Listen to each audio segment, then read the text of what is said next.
अस्सलाम वालेकुम। अगर आपने अकेला बच्चा है आपका जिसको आप इनवाइट कर रहे हैं और चाहे वो माइनर है चाहे वो बड़ा है और पेरेंट्स ऑलरेडी वहाँ हैं या पेरेंट्स इधर हैं तो उसके लिए सबसे पहले आपको चाहिए certified copy of parents marriage certificate चाहिए है और निकाहनामा चाहिए, उनका दोनों चीज़ें चाहिए। फिर उन्होंने कहा है चाइल्ड रजिस्ट्रेशन सर्टिफिकेट। अब ये जो आपका मैनुअल सर्टिफिकेट होता है हाथ से, मतलब जो आपने रजिस्ट्रेशन सर्टिफिकेट के लिए दिया होता है मैनुअली फिल करके वो, और फिर बर्थ सर्टिफिकेट, ये वो चाहिए आपको, ठीक है। फिर इंक्लूडिंग द नेम ऑफ, उन्होंने लिखा है including the name of mother as well, जिसके ऊपर आपकी जो है वो मदर का नाम भी आना चाहिए, मतलब उस बच्चे की मदर का नाम भी आना चाहिए। Please note that the applicant might be required to supply additional proof of parenthood. उन्होंने कहा कि आप इस बात को जहन में रखें कि आपको शायद पेरेंटहुड का मतलब माँ बाप होने का कोई एडिशनल कोई और भी प्रूफ देना पड़े, जैसे कि डीएनए हो सकता है, बोन टेस्ट, टनी टेस्ट जो है वो हो सकता है, ये वो मांग सकते हैं अगर उनको कोई डाउट हो तो। फिर उन्होंने कहा कि एफआरसी फैमिली रजिस्ट्रेशन सर्टिफिकेट चाहिए in case the child is not accompanied by mother और अदर पेरेंट। उन्होंने कहा कि अगर माँ बाप नहीं है और सिचुएशन जो भी है तो फिर आपको नोटराइज नो ऑब्जेक्शन लेटर, वही जो मैं आपको कहती हूँ कंसर्न लेटर और नो ऑब्जेक्शन लेटर आपको देना होता है, एफिडेविट और अलॉन्ग विद स्टैम्प, उसके ऊपर आपकी स्टैम्प भी होनी चाहिए, और in Urdu along with translation must be attach, Urdu में होना चाहिए और उसकी ट्रांसलेशन भी होनी चाहिए, ठीक है। ये हो गया। फिर उन्होंने कहा है कि in other case other parent of child is already resident of Italy, मतलब उन्होंने कहा है कि अगर पहले से वो इटली के रेजिडेंट्स हैं तो फिर उनका रेजिडेंट कार्ड इटली में चाहिए है, सजोर चाहिए है, सर्टिफिकेट ऑफ रेजिडेंस चाहिए है।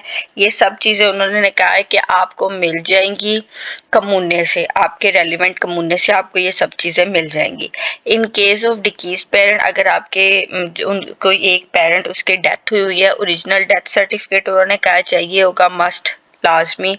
इन केस ऑफ अडॉप्शन, अगर आपने अडॉप्ट किया है तो फॉर्मल डिक्री ऑफ कोर्ट का भी चाहिए होगा ऑर्डर के हमने उसको ऐसे ऐसे अडॉप्ट किया हुआ है, तो ये उसके कोर्ट का ऑर्डर है, सपोर्टिंग डॉक्यूमेंट। फिर कहा है adoption must also fulfil the requirement, मतलब लीगली अडॉप्शन हो और उसकी सारी रिक्वायरमेंट्स पूरी हो इटालियन एम्बेसी के हिसाब से, हम आपको वो सारी डिटेल्स जो है वो CAI के अकॉर्डिंग हो, ठीक है।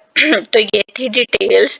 इसमें देखें मुझसे पूछ रहे थे, ये मेंशन किया हुआ है कि हैंड फिल्ड निकाहनामा भी होना चाहिए, हैंड फिल्ड निकाहनामा लाजमी होना चाहिए, ठीक है। निकाहनामा कह दिया, birth registration certificate hand field जो है उन्होंने मांगा हुआ है। और फिर अभी ये सारे लेटेस्ट डॉक्यूमेंट है जो उन्होंने मांगे हुए हैं, ये आप लोग देख लें।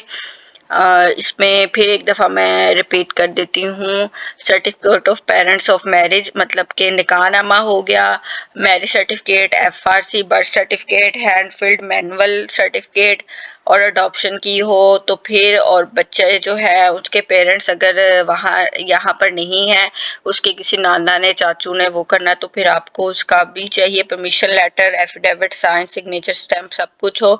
सजोर चाहिए, परमिट ऑफ इटली में परमिट इन इटली, और रेजिडेंस कार्ड भी चाहिए है, और पेरेंट्स की डेथ हुई है तो उनका जो है वो डेथ सर्टिफिकेट भी चाहिए है, अडॉप्शन है तो फिर उन्होंने कहा है कि वो सारी डिटेल्स चाहिए। तो ये थी सारी डिटेल्स, ठीक है। तो आपने ये सारे डॉक्यूमेंट्स अपने पूरे कर लेने हैं, इनको ट्रांसलेट भी करवा लेना है, टेस्ट भी करवा लेना है मुफा से, और फिर आपकी लीगलाइजेशन होगी और देन वीज़ा अपॉइंटमेंट होगी, ठीक है।